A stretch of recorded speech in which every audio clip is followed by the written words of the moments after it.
Good morning, Sir Marlon Pascual. I'm Katrasin G. Lucas, BSMT 2Y1-1.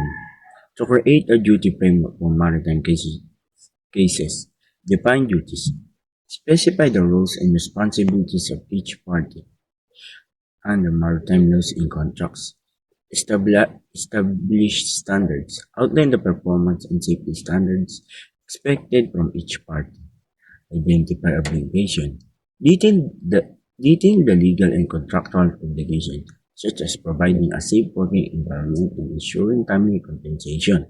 Set procedures.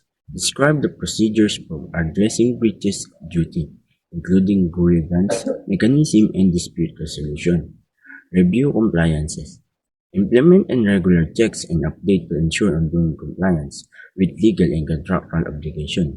Informants mechanism. Develop methods for enforcing duties and handling violations, including potential penalties or remedial action. This framework ensures clarity and accountability in maritime operations. Employer must ensure safety and provide benefits, while employees are responsible for performing tasks and reporting issues. Both parties must adhere to safety and performance regulation as well as legal and contractual requirements. Procedure should be in place to manage grievances, dispute, and claims. Regular reviews, updates, and training ensure compliances with penalties and corrective action for breaches and an appeal process for disputes.